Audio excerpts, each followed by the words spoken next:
Hello everyone, welcome back to our channel DNS day night study.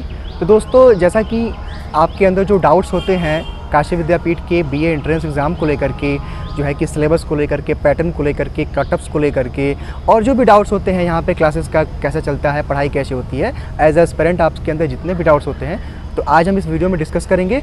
और आज इस discussion के लिए हमारे साथ दो छात्र हैं काशी विद्यापीठ के, जो इस समय वर्तमान में फर्स्ट ईयर के स्टूडेंट हैं। ये 2020 एंट्रेंस एग्ज़ाम को क्रैक कर चुके हैं काफ़ी अच्छे मार्क्स के साथ। तो आज हम इनसे आपके जो एक एस्पिरेंट के मन में जो डाउट्स होते हैं, मेनली जो क्वेरीज होती हैं, उसके बारे में हम डिस्कस करेंगे। आज हम इस इंटरव्यू का 2 सेगमेंट रखेंगे। पहले सेगमेंट में हम प्रिपरेशन के बारे में जानेंगे कि आप काशी विद्यापीठ के बीए एंट्रेंस की प्रिपरेशन की शुरुआत कैसे करें, कहाँ से करें, क्या पढ़ें, क्या क्या चीज़ें इंपॉर्टेंट हैं, इसके बारे में डिस्कस करेंगे। और जो दूसरा सेगमेंट हमारा होगा इस इंटरव्यू का, इसमें हम ये जानेंगे कि यहाँ पे जो है कि मिनिमम मार्क्स कितने होने चाहिए आपके जो है कि एंट्रेंस एग्ज़ाम को क्रैक करने के लिए, जो कि एडमिशन के जो प्रोसेस हैं, सब्जेक्ट को सिलेक्शन करने के जो प्रोसेस हैं, बाकी यहाँ पे क्लासेस की टाइमिंग का शेड्यूल है, और भी जो भी पढ़ाई वगैरह होती है, तो इनके साथ आज हम डिस्कस करेंगे। मैं डीएनएस टीम को बहुत बहुत धन्यवाद देना चाहता हूं कि जिन्होंने मुझे इस काबिल समझा और इसके लिए बुलाया, ताकि मैं अपने आने वाले फ्रेशर्स के लिए कुछ अच्छा उनको बता सकूं, कुछ सिखा सकूं। इसके लिए मैं पूरा अपना अनुभव शेयर करने की कोशिश करूंगा। डीएनएस को इसके लिए आप बहुत बहुत धन्यवाद। सुहानी, आपका भी वेलकम है डीएनएस में डे नाइट स्टडी में।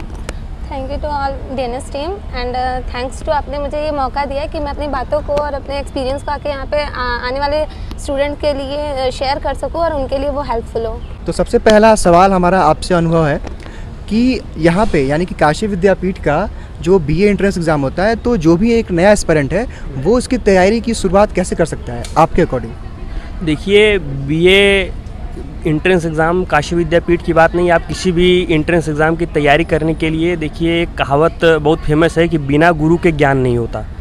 तो इस वैश्विक महामारी में अगर आपको एंट्रेंस एग्ज़ाम की तैयारी करनी है, तो तैयारी के लिए देखिए एक होता है कि सेल्फ स्टडी, जो कि बेस्ट स्टडी मानी जाती है।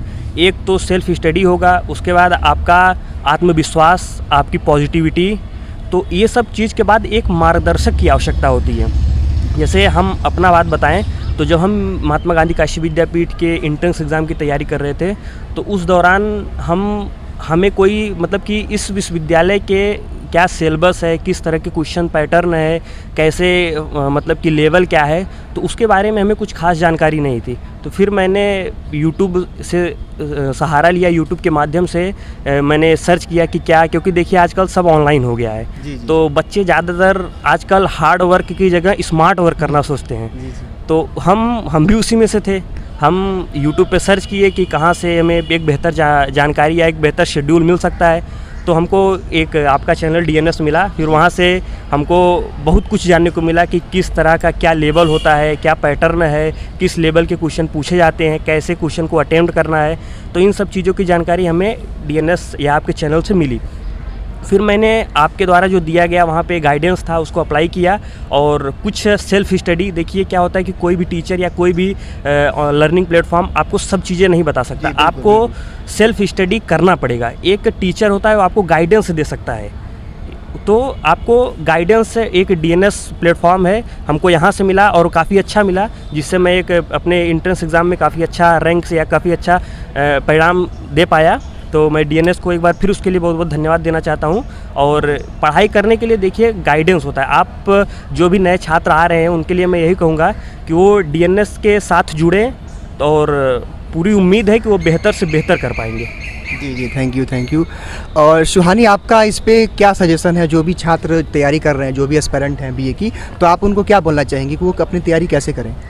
अपनी तैयारी स्टार्ट करने के लिए तो बस जैसे इन्होंने बताया है कि अपना यूट्यूब चैनल से मैंने भी स्टार्ट किया था, तो उतना कुछ था नहीं उस टाइम में कि मतलब हम पढ़ सके या ले सके। तो अब जितना आपके यूट्यूब चैनल पे इतने मटेरियल्स दिए जा रहे हैं स्टडी के, तो उनसे अगर वो ज्वाइन होकर उनसे स्टडी करते हैं तो उनके लिए बेस्ट रहेगा। और जहाँ तक कि हाँ, सेल्फ स्टडी तो बहुत ज़्यादा इंपॉर्टेंट होती है कि जैसे कोविड के ड्यूरेशन आपको कुछ ज़्यादा प्रॉब्लम हो गई, तो यूट्यूब इसका बेस्ट प्लेटफॉर्म है कि आप उससे स्टडी अपनी स्टार्ट कर सकते हैं। और आपकी कुछ बुक्स हैं जो आपकी हेल्प करेंगी उसमें स्टडी में, तो आप उससे अपनी तैयारी कर सकते हैं। और आफ्टर स्टडी मतलब बुक्स कंप्लीट होने के बाद यूट्यूब पे आपका जितना सिलेबस है, कम से कम आप उसका इस सिलेबस देख लीजिए कि एंट्रेंस एग्जाम का सिलेबस कितना रहेगा, उस अकॉर्डिंग आप अपनी तैयारी प्रिपरेशंस को स्टार्ट कर सकते हैं।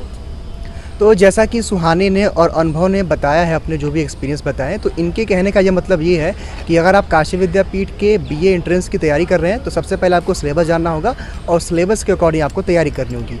अब जो है अनुभव, आपसे हमारा दूसरा सवाल ये है कि जितने एस्पिरेंट होते हैं उनके मन में एक प्रीवियस ईयर क्वेश्चन पेपर को लेकर के होता है कि क्या प्रीवियस ईयर क्वेश्चन पेपर का इंपॉर्टेंस होता है, अगर होता है तो कितना होता है, और एस्पिरेंट को नियर अबाउट यानी कि एक एटलीस्ट कितने जो है कि सालों के प्रीवियस ईयर के पेपर को सॉल्व करना चाहिए।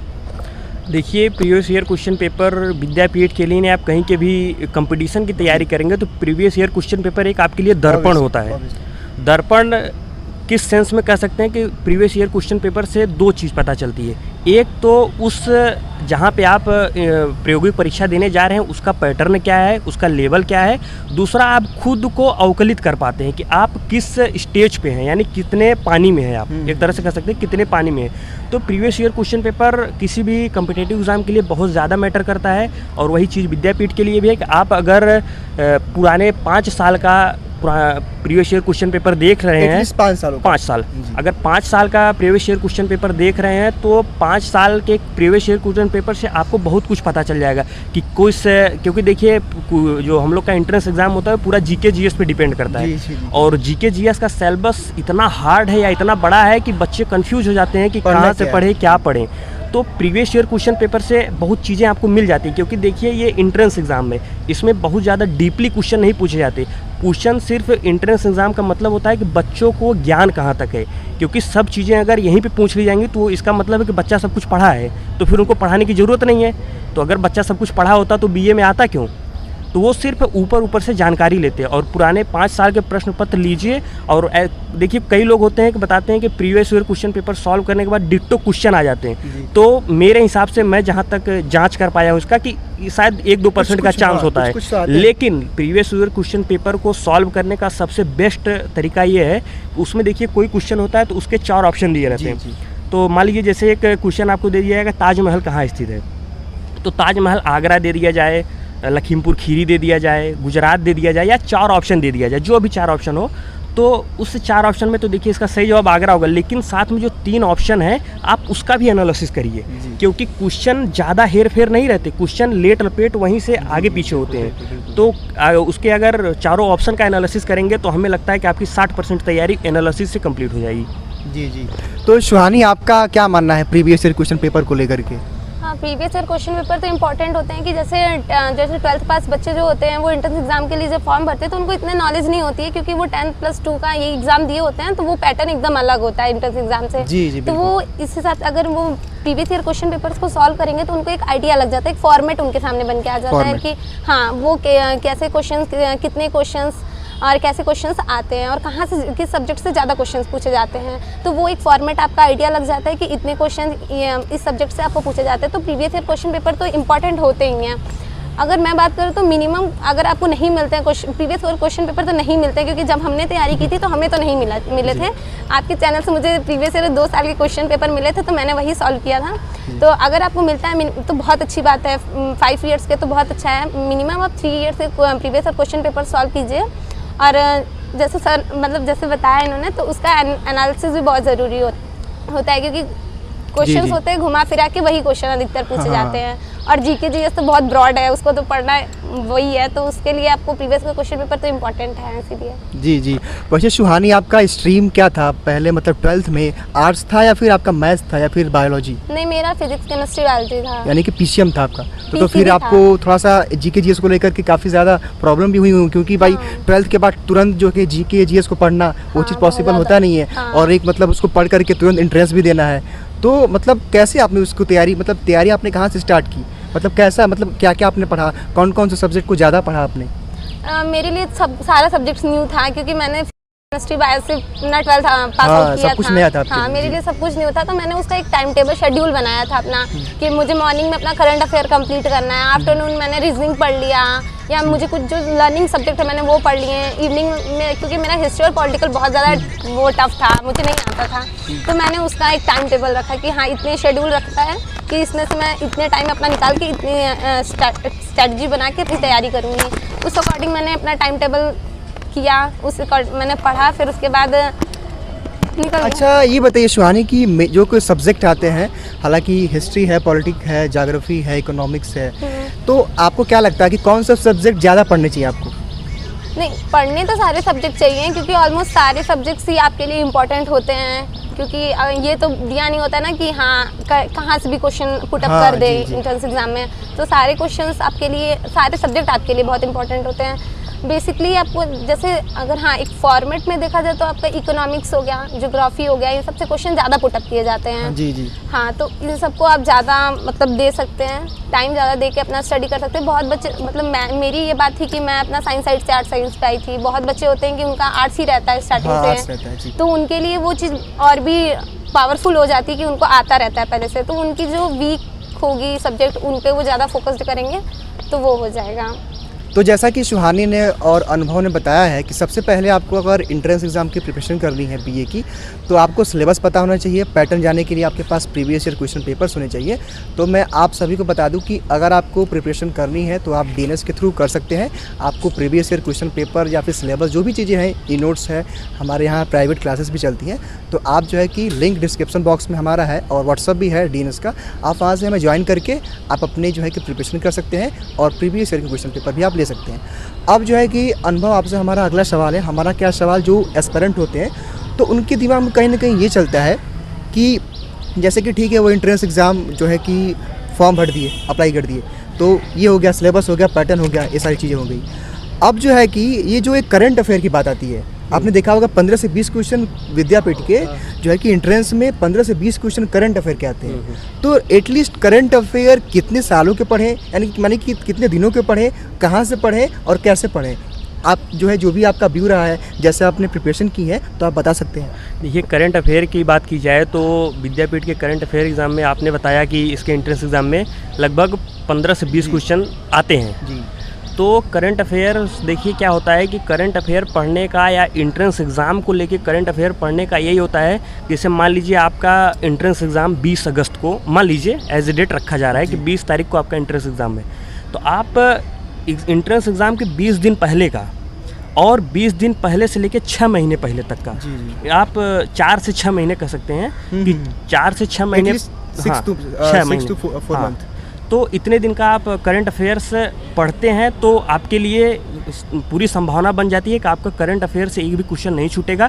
अब देखिए करंट अफेयर से क्या होता है कि जैसे आज एक दैनिक जीवन में एक दिन में लगभग 15 से 20 करंट अफेयर्स बन जाते हैं, डेली बन रहे हैं। अब बच्चों के दिमाग में क्वेश्चन आता है, हम लोग के दिमाग में आया और हम उस भ्रम में थे भी।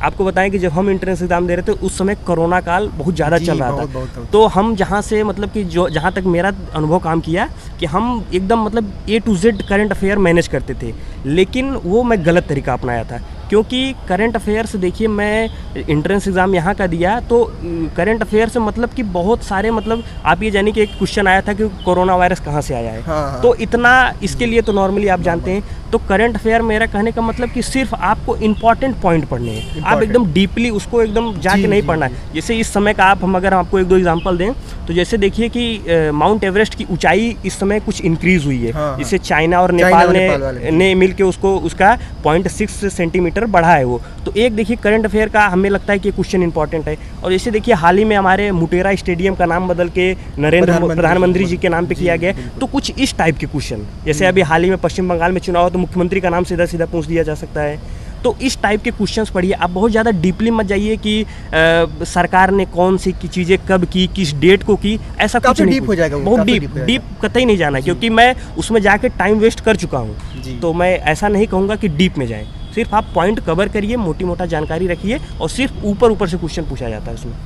तो अनुभव का कहना यही है कि अगर आपको करंट अफेयर्स पढ़ने हैं तो उसके आउटलाइंस को देखें, यानी कि ज़्यादा डीप नहीं पढ़ना है, जो इंपॉर्टेंट है, जो करंट में अभी चल रहा है, यानी कि अभी हाल ही में कहीं चुनाव हुआ हो, कोई जो नए राज्यपाल बने हो, कोई या फिर प्रधानमंत्री या फिर ऐसे कोई जो कोई बताया इन्होंने कि स्टेडियम वगैरह वाला, तो इस टाइप के जो है कि पढ़ने चाहिए।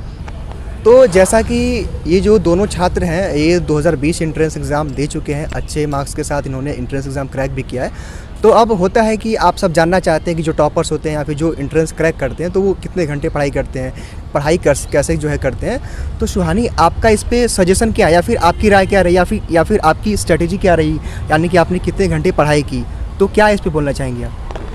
बेसिकली क्या होता है कि सब अपने अकॉर्डिंग वर्क करते हैं कि मतलब मेरा शेड्यूल कैपेसिटी वो भी होती है। कैपेसिटी भी होती है और सबका टाइम मैनेजमेंट अलग अलग होता है कि मुझे किस टाइम पे मतलब मुझे वर्क करना ही है या मैं फ्री हूँ, उस टाइम मैंने अपना शेड्यूल रखा, अपना टाइम टेबल बनाया।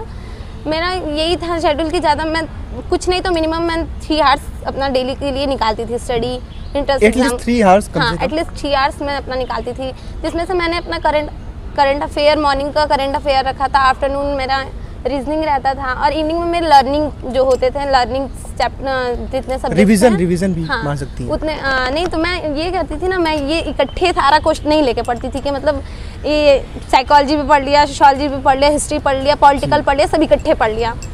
क्योंकि मेरा उतना इसमें स्ट्रीम में नॉलेज था नहीं, तो मैंने क्या किया एक सब्जेक्ट अपना चूज़ किया। जैसे मैंने पहले हिस्ट्री कवर की अपनी, फिर मैंने अपना हिस्ट्री कवर होने के बाद मैंने पॉलिटिकल उठाया, पॉलिटिकल अपना ख़त्म किया, ऐसे ऐसे करके मैंने सब्जेक्ट्स को ओवर किया था। फिर उसके बाद करंट अफेयर को मैंने डेली रूटीन में रखा था क्योंकि ये बहुत ज़्यादा ब्रॉड में चले जाते हैं। हाँ। और ये आपका जीके जीएस भी होता है, नॉर्मली क्वेश्चंस पूछ लेते हैं एंट्रेंस एग्जाम में, तो उसको भी मैंने अपने थ्रू जितना हो सकता था मैंने मैनेज किया क्योंकि मुझे कुछ ज़्यादा ही मैनेज करने की ज़रूरत पड़ गई थी। हाँ, आप लोग का जो स्ट्रीम था मैथ था, तो हाँ। हालांकि होते ही नई नई चीज़ें पढ़नी होती हैं और उसको जल्दी से पढ़ के एंट्रेंस भी देना होता हाँ। है, तो ये चीज़ें हैं। हाँ, ये थोड़ा टाइम मिल गया था, ड्यूरेशन कोविड के लेकर के, हाँ ये तो है, काफ़ी टाइम मिल गया था, तो उससे हम लोग का बेस्ट हो पाया। हाँ। तो अनुभव आपका क्या इस पे है कि आपने कितने घंटे पढ़ाई की? देखिए, पढ़ाई के लिए घंटे की आवश्यकता नहीं होती मेरे हिसाब से। कि मैं कई बार बच्चे होते हैं कि बताते हैं हम सुबह 8 बजे से पढ़ने बैठे 12 बजे तक पढ़े। आज तक मेरे इतिहास में ऐसा कभी मेरे साथ हुआ ही नहीं है। मैं कभी मतलब छोटे मतलब जैसे हम लोग के कॉलेज में भी क्लास चलती है तो 45 मिनट की क्लासेस होती हैं, तो बस मेरा वही चीज़ था कि कभी मतलब एक सब्जेक्ट मान लीजिए हिस्ट्री लेके बैठे तो हम लगभग 1 घंटे का बनाते थे कि 1 घंटे में हिस्ट्री पढ़ेंगे। हाँ, हिस्ट्री भी कवर करना है और बहुत ज़्यादा डीपली नहीं, मतलब कि दिमाग पे प्रेशर देके नहीं, दबाव में नहीं पढ़ाई हो सकती। देखिए, कई बार होता है कि दबाव में पढ़ेंगे और भूल जाएंगे। कितने बच्चे होते हैं बताते हैं हम 18 घंटा पढ़ते हैं और उनसे नॉर्मल ग्रुप डी का एंट्रेंस नहीं निकल पाता। तो ऐसा चीज़ नहीं है, पढ़ना है आपको अपने मन के अकॉर्डिंग, जो जब आपका सही लगे। ऐसा नहीं है कि मन नहीं कर रहा तो पढ़ना ही नहीं है। देखिए, पढ़ना है, मगर मन नहीं कर रहा तो मन बनाना पड़ेगा, लेकिन पढ़ना है। और प्रेशर में नहीं पढ़ सकते। प्रेशर में पढ़ने के लिए आप सिर्फ टाइम वेस्टेज होगा, कुछ समझ में नहीं आएगा। तो अब उसके लिए मैं यही कहना चाहूँगा 2-3 घंटा नॉर्मली अगर ध्यान से आप पढ़ लेते हैं तो वही सही होता है। और ध्यान से पढ़ना, खुद के अंदर पॉजिटिविटी रखना और एक अच्छा मार्गदर्शक, अगर डीएनएस एग्जाम्पल है आपके सामने, अगर ये सब हैं तो फिर आप 2-3 घंटे में फिर अच्छा कर सकते हैं। जी, तो जैसा कि ये जो दोनों एक तरह से टॉपर्स ही हैं, काफ़ी अच्छा इन्होंने रैंक भी किया है, काफ़ी अच्छा मार्क्स भी लाए हैं और ये इस समय फर्स्ट ईयर में पढ़ाई कर रहे हैं, तो इनका ये मानना है कि आपको एंट्रेंस एग्ज़ाम की प्रिपरेशन के लिए ज़्यादा नहीं, 2 से 3 घंटे या फिर जो भी आपसे हो सके जितना दें, लेकिन ये है कि पढ़ें आप, जैसे कि अनुभव ने बताया, जब मन करे तभी पढ़ें। यानी कि जब आपका मन होता आपने कोई भी सब्जेक्ट पढ़ लिया, हालांकि बहुत ज़्यादा कुछ बहुत टफ नहीं होता है अगर देखें तो एंट्रेंस एग्ज़ाम। तो इनके जो भी एक्सपीरियंस है इन्होंने बताया, तो इसके अकॉर्डिंग आप तैयारी कर सकते हैं। तो ये रहा हमारा इंटरव्यू का पहला सेगमेंट, जिसमें हमने एंट्रेंस एग्ज़ाम की प्रिपरेशन को बारे में जान लिया है। अब हम जो है कि दूसरे सेगमेंट में इन स्टूडेंट्स से जानेंगे कि यहाँ के एडमिशन का प्रोसेस क्या है, मिनिमम एक कट ऑफ क्या होना चाहिए, या फिर यहाँ पे क्लासेस जो चलती हैं, क्लासेस की टाइमिंग क्या है, पढ़ाई कैसी होती है, जो कि आपके मन में ये सारे क्वेश्चंस होते हैं। तो आप बताइए सुहानी हमें कि जो भी एस्पिरेंट तैयारी कर रहे हैं तो उनका एक टारगेट, यानी कि एक टारगेट वो क्या लेके चलें कि उनको कितना मार्क्स लाना है, मतलब एक सेफ जोन, यानी कि एक ऐसा वो मार्क्स लाएं जिससे वो अपने आप को सेफ जोन में महसूस कर सके। मैं तो सभी स्टूडेंट को यही सजेस्ट करूँगी कि अपना बेस्ट देने की कोशिश करें, कि ये नहीं देखना कि मुझे कितना नंबर लाके मैं सेफ जोन में आ सकती हूँ, या मैं कितने कम नंबर है तो उससे ज़्यादा अब पाके मैं उसमें एंट्रेंस एग्जाम में अपना अच्छा कर सकती हूँ। मेरे हिसाब से ये नहीं लगता। मुझे ये लगता है कि आप अपना जितना बेस्ट दे सको, कि आप टॉपर बन सको, उस हिसाब से आपको अपनी प्रिपरेशंस करनी चाहिए। कुछ बच्चों का होता है, अब सभी बच्चे तो इतना नहीं कर लेते हैं। हाँ, कुछ बच्चों का होता है जिससे तो प्लस 200 मार्क्स जितने होते हैं वो सारे कैटेगरीज के लिए, मतलब कैटेगरी वाइज मिनिमम होता है, तो वो आप 200 प्लस अगर लाते हो तो वो आप सेफ जोन में रहते हो, क्योंकि कैटेगरी वाइज कट ऑफ जब निकलते हैं उस अकॉर्डिंग अगर आपका 200 प्लस मार्क्स रहता है तो आपके लिए वो बेस्ट रहेगा, क्योंकि आप सेफ जोन में रहेंगे। आपको उसके लिए टेंशन लेने की ज़रूरत नहीं है कि एडमिशन होगा या नहीं होगा, तो 200 प्लस आपके लिए ठीक है। बट अपने से कोशिश करनी चाहिए कि हम वहाँ टॉप कर सके किसी भी चीज़ में आगे कर रहे हैं तो। जी, तो जैसा कि सुहानी ने बताया कि आपका एक जो टारगेट होना चाहिए वो कम से कम एटलीस्ट 200 प्लस होना चाहिए। जैसे कि आप में से जिनको नहीं पता है तो पिछले साल जो है कि पूरे जो है कि मैक्सिमम मार्क्स जो हुआ था पेपर का 400 का था, यानी कि आप 50 क्वेश्चन यानी कि आपको 50% क्वेश्चन कम से कम सही करने हैं। अगर आप उतने क्वेश्चन को सही कर लेते हैं तो आप एंट्रेंस एग्ज़ाम को आराम से क्रैक कर सकते हैं। तो ये रहा एंट्रेंस एग्ज़ाम का जो है कि कटअप की बात। अब अनुभव यहाँ की पढ़ाई के बारे में। पढ़ाई को छोड़ते पहले हम जानते हैं कि यहाँ के सब्जेक्ट को चूज़ करने का, यानी कि सब्जेक्ट का जो चूज़ करने का प्रोसेस होता है वो कैसे मिलता है। कई लोगों के मन में होता है कि मुझे मार्क्स कम मिलेंगे तो सब्जेक्ट जो कि मेरा फेवरेट है वो नहीं मिलेगा। तो आपको सब्जेक्ट कैसे मिले, आप ये बताइए। देखिए, सब्जेक्ट डिपेंड करता है आपके एंट्रेंस एग्जाम के नंबर पे। हालांकि आपका नंबर तो बढ़िया था, पहले कटअप में आया भी था। हम पहले कटअप में आया था और मैं जो सब्जेक्ट सेलेक्ट किया था मुझे मिल भी गया था। क्या सब्जेक्ट हैं आपके? मेरे हिस्ट्री, पॉलिटिकल साइंस और इंग्लिश। आपका सुहानी? मेरा हिस्ट्री, पॉलिटिकल और फंक्शनल हिंदी है। अच्छा, तो बताइए अनुभव, क्या प्रोसेस रहा आपका? देखिए, क्या होता है कि सबसे पहले तो आप एंट्रेंस एग्ज़ाम देते हैं, उसके बाद एंट्रेंस एग्ज़ाम के बाद फिर रिज़ल्ट आता है उसका। फिर रिज़ल्ट आने के बाद मेरिट बनती है कि कितने मेरिट पे काउंसलिंग होगी या कितने मेरिट पे बच्चों को सेलेक्ट किया जाएगा। तो मेरिट जो बनती है वो एकदम मतलब कि एक ही मेरिट बनती है। उसके मतलब कि वो जितने सीट होती है, जैसे मान लीजिए बीए की हम आपको बताएं तो लगभग 900-950 सीट हैं विद्यापीठ में। तो मेरिट जो बनेगी तो वो 4 गुना बच्चों को लेके बनेगी। मतलब एक सीट के लिए 4 बच्चों को सेलेक्ट करते हैं और 4 बच्चों को मैसेज भेजते हैं। इस पर देखिए, जिसको मैसेज जाता है काउंसलिंग सिर्फ वही कर पाता है। तो जैसे आप जो रजिस्ट्रेशन के दौरान जो नंबर दिए होंगे, आपका जो मेल आईडी होगा उस पर जाएगा मैसेज। तो उसके बाद मैसेज जाने के बाद आपको काउंसलिंग करना होगा। ऑनलाइन करना पड़ता है। हाँ, ऑनलाइन काउंसलिंग। आपको कैंपस में आने की ज़रूरत नहीं, आप जहाँ हैं वहीं से काउंसलिंग ऑनलाइन कर सकते हैं। सभी कलर फोटो स्कैन अपलोड करना होगा आपको साइड पे। तो उसके बाद क्या होता है कि उसमें आपको सब्जेक्ट का क्रम दिया रहता है कि कौन कौन सब्जेक्ट को आप प्रियॉरिटी दे रहे हैं। जैसे आपको मान लीजिए हिस्ट्री लेना है तो आप फर्स्ट नंबर पे हिस्ट्री रख सकते हैं, दूसरे नंबर पे पॉलिटिकल साइंस, तीसरे नंबर पे इंग्लिश, मैंने यही रखा था। तो जैसे क्या होता है कि जब नंबर आपका अच्छा खासा आया रहता है तो सब्जेक्ट मिल जाते हैं, सब पहले वाला चीज़ें अलॉट हो जाती है। मान लीजिए आपका नंबर, मान लीजिए अगर किसी स्टूडेंट का नंबर कम है और वो मतलब कि ज़्यादा, क्योंकि क्या होता है देखिए, हिस्ट्री और पॉलिटिकल साइंस को लेने वाले बच्चे ज़्यादा होते हैं तो उनकी सीटें कम हो जाती हैं। तो इसलिए जिनका कम नंबर आता है उनको ये सब्जेक्ट नहीं दिया जाता है। तो उनके उस स्थान पर उनके पीछे वाला सब्जेक्ट, मान लीजिए आपके चौथे नंबर पे हिंदी रखे हैं तो आपको पॉलिटिकल साइंस हटा के हिंदी दे दिया जाएगा। तो आपका ये नंबर कम रहेगा तभी ये होगा, नहीं तो अगर आपका 200 प्लस नंबर है तो आप जो सब्जेक्ट डालेंगे वो मिल जाएगा। अच्छा, यानी कि वही जो उसके बाद सब्जेक्ट, हाँ सब्जेक्ट हो जाएगा। उसके बाद सब्जेक्ट सेलेक्ट होने के बाद एक फाइनल मेरिट बनती है, फाइनल लिस्ट आती है, जिसमें आपका देखेंगे कि उसको लिस्ट बोला जाता है, first list, second list, third list. तो उस टाइप की लिस्ट आती है जो कि साइड पे ही आती है। तो लिस्ट में आपका नाम रहेगा, उसके बाद आपको फीस पेमेंट का ऑप्शन जाएगा और मैसेज जाएगा। तो फीस पेमेंट करके आप अपना एक तरह से कर सकते हैं। अगर आप फीस पेमेंट कर दिए तो 99% आपका एडमिशन सुनिश्चित हो गया।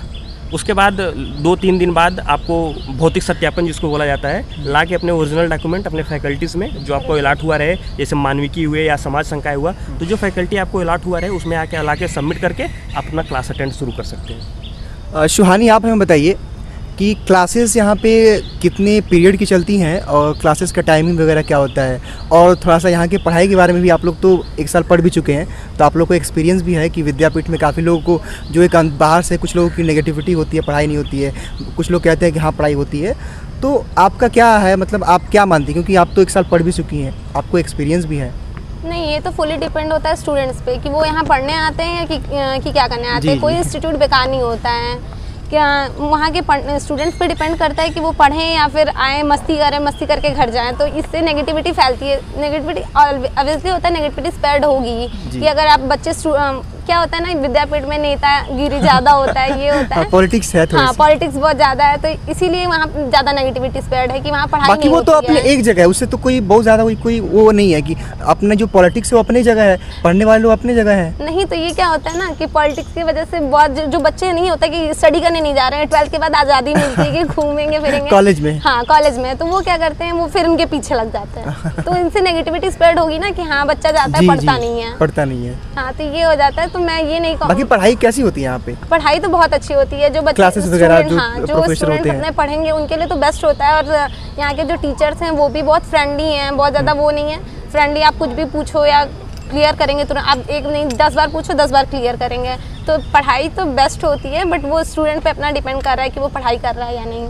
तो ये बताइए कि जो क्लास का एक पीरियड होता है वो कितने मिनट का है, फिर कितने घंटा का होता है? नहीं, एक क्लास आपकी 45 मिनट्स की होती है। 45 मिनट की, हाँ, 45 मिनट्स की होती हैं। और शेड्यूल मतलब कि अगर देखें तो क्लासेस मतलब कि कब से कब चलती हैं, इसके बारे में कुछ? जहाँ हम लोग का पॉलिटिकल तो फर्स्ट वही होता था, तो 9:30 से क्लासेस स्टार्ट होती हैं, ऑलमोस्ट 9 AM से। आफ्टरनून आपका 2 या 2:45 PM आपका चला ओवर हो जाती हैं सारी क्लासेस, उसके बीच मतलब उसी में जिसका जो सब्जेक्ट है उसके हिसाब से वो अपना क्लास करेगा। वो आपका नोटिस मिल जाता है, नोटिस लग जाता है कि कौन सी क्लासेस कितने टाइम है। बट 9 AM से आफ्टरनून मतलब मैक्सिमम जाता है 2 बजे तक, 3 बजे तक, 3 बजे तक आपका पूरा ओवर हो जाता है, क्लासेस खत्म हो जाती हैं। तो जैसा कि सुहानी ने बताया है और अनुभव ने बताया, जो भी आपको अभी अनुभव ने आपको सब्जेक्ट सिलेक्शन के बारे में बताया, फिर सुहानी ने बताया कि यहाँ पे क्लासेस की टाइमिंग क्या है, पढ़ाई कैसी होती है, तो सारा कुछ आपको ये चीज़ें जो है कि समझ में आ गई होंगी। अब हम आगे बढ़ते हैं। अब जो है अनुभव, आप लोगों से हमारा दोनों लोगों से सवाल है, क्योंकि जो मोस्टली जो एस्पिरेंट होते हैं तो एंट्रेंस एग्ज़ाम को क्रैक करने के बाद उनके मन में कहीं ना कहीं फ़ीस को लेकर होता है कि आखिर जब मैं एंट्रेंस क्रैक कर लूँगा तो फ़ीस कितना लगेगा, कि कितना हमें पे करना होगा। तो आपका फ़ीस कितना लगा और एक मिनिमम फ़ीस कितना होता है बीए का? देखिए, मैं अपनी फ़ीस बताऊं तो मुझे, क्योंकि यहाँ पे फ़ीस का जो शेड्यूल है ना, वो मेरा तो 2060 रुपये फ़ीस लगा था। उसके बाद अगर 3 सब्जेक्ट मिलता है तो 3 सब्जेक्ट का लगभग 2060 रुपये, क्योंकि फ़ीस जो है वो सब्जेक्ट के अकॉर्डिंग ली जाती है। जैसे आपका कोई प्रैक्टिकल सब्जेक्ट है, जैसे कि मान लीजिए ज्योग्राफी है आपका, तो उसमें 3 सब्जेक्ट का 2060 लगता है, लेकिन ज्योग्राफी या फिर जो भी आपका प्रैक्टिकल सब्जेक्ट है उसके लिए 1000 रुपये एक्स्ट्रा लिया जाता है। 1000 प्लस हो जाएंगे। जैसे मान लीजिए आपका हिस्ट्री, पॉलिटिकल और जियोग्राफी है, तो 2060 की जगह 3060 रुपये लगभग, यही लगता ही है। तो ये भी आपके, आई थिंक कि आपके जो भी फीस को लेकर डाउट्स थे सारे क्लियर हो गए होंगे। तो अब जो है कि अब हम जो भी अनुभव और हमारे साथ सुहानी है, तो इनसे हम जो भी इनका एक्सपीरियंस रहा डीएनएस के साथ, क्या कैसे इनको हेल्प हुआ, तो इनके जो भी एक्सपीरियंस हमारे साथ रहे, क्योंकि ये हमारे साथ ही डीएनएस के थ्रू जुड़ के अपनी प्रिपरेशन किए थे, तैयारी किए थे, और ये व्हाट्सएप पे भी थे हमारे लगातार कांटेक्ट में भी रहे। तो सुहानी, आपका एक्सपीरियंस डीएनएस के साथ कैसा रहा, फिर कैसा, मतलब एक एस्पिरेंट के लिए डीएनएस का रोल क्या रहा आप लोगों के लिए? मेरे लिए अब तक तो बहुत बेस्ट था। मतलब हम लोगों ने जब अपना तैयारी स्टार्ट किया था तो उतना कुछ था नहीं, मतलब वहाँ सर पढ़ाते हैं अपना, और प्रीवियस ईयर क्वेश्चन पेपर पढ़े थे, तो उस हिसाब से हमने अपनी तैयारी की थी। अब जो है, अब तो बहुत ज़्यादा अच्छे से सर अपनी तैयारी करा रहे हैं, टेस्ट कराते हैं, सीरीज़ देते हैं, क्वेश्चन आंसर कराना, और जितने भी सब्जेक्ट हैं उनके भी सर प्रिपरेशंस कराते हैं, और प्रीवियस ईयर क्वेश्चंस भी और मॉडल पेपर सर प्रोवाइड कराते हैं। तो ये बेस्ट है आने वाले स्टूडेंट्स के लिए जो डीएनएस के थ्रू ऐड होंगे, उनके लिए ये बेस्ट होगा। अपनी तैयारी मतलब अपना प्रिपरेशन स्टार्ट करने का बेस्ट प्लेटफॉर्म होगा डीएनएस। थैंक यू सुहानी, आपने भी अच्छा मार्क्स किया था, उसके लिए आपको बहुत सारी शुभकामनाएं, जो है कि many congratulation. Thank you so much to you sir and your all team sir, जिन्होंने मुझे इतना अच्छा सजेशन दिया और मुझे इस लायक समझा कि मुझे यहाँ बुलाया और अपना एक्सपीरियंस शेयर किया मैंने स्टूडेंट्स के लिए। तो thank you so much sir. Okay, thank you. अनुभव, आप बताइए कि अगर एक एस्पिरेंट है तो आप डीएनएस का रोल कितना मानते हैं उसमें, कि क्या उसको ज्वाइन करना चाहिए हमें, या फिर जो भी आप लोगों के एक्सपीरियंस रहे हमारे साथ? देखिए, एक कहावत है कि प्रत्यक्ष के लिए प्रमाण की आवश्यकता नहीं होती जी। तो जो बच्चे अभी आपसे जुड़े होंगे उनको एहसास हो गया होगा कि डीएनएस कितना कारगर है। हम अपनी बात बताएं तो मैं सबसे पहले पूरे डीएनएस टीम को हृदय की गहराइयों से बहुत बहुत धन्यवाद देना चाहूँगा कि उन्होंने, उनके मार्गदर्शन से मैं एंट्रेंस एग्ज़ाम में इतना बेहतर कर पाया, और कहीं न कहीं मेरे अंदर एक कह सकते हैं कि मतलब कि सोचने के या समझने की एक अलग सोच हमारे अंदर क्रिएट की है। इसके लिए डीएनएस को बहुत बहुत धन्यवाद देना चाहूँगा। और मैं जो अभी बच्चे जो स्टूडेंट आने वाले हैं उनके लिए यही कहना चाहूँगा कि डीएनएस द्वारा दी गई गाइडलाइंस को अगर आप प्रॉपरली फॉलो करते हैं तो हम कह सकते हैं कि आप एंट्रेंस एग्ज़ाम में बेहतर से बेहतर कर पाएंगे और अपने विश्वविद्यालय में एक सीट सुनिश्चित कर पाएंगे।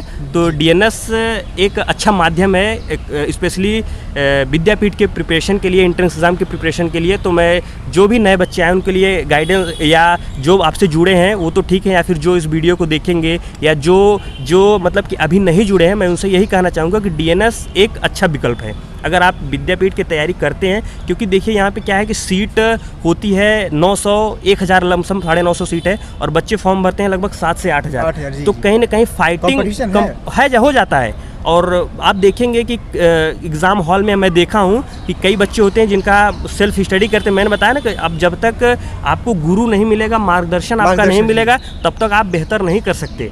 तो जब तक अब डीएनएस से आप जुड़िए। उसके बाद मैं देखा था हॉल में, जिस हॉल में मेरा गंगापुर कैंपस गया था, सेंटर गया था, तो मैं वहाँ पे देखा था कि कुछ बच्चे थे जिनका एग्ज़ामिनेशन हॉल में पसीना आ रहा था, और मैं अपना बात बताऊँ तो मैं लगभग 30 से 35 मिनट में पूरा पेपर सॉल्व कर लिया था। जी जी। तो कहीं ना कहीं उसमें डीएनएस टीम का बहुत बड़ा योगदान रहा है। मैं एक बार फिर उनको बहुत बहुत धन्यवाद देना चाहूँगा। और जो नए छात्र हैं या जो नए स्टूडेंट आने वाले हैं, उनसे यही कहूँगा कि डीएनएस से जुड़ें, और बेहतर है कि एकदम मतलब श्योर है कि आप बेहतर कर पाएंगे।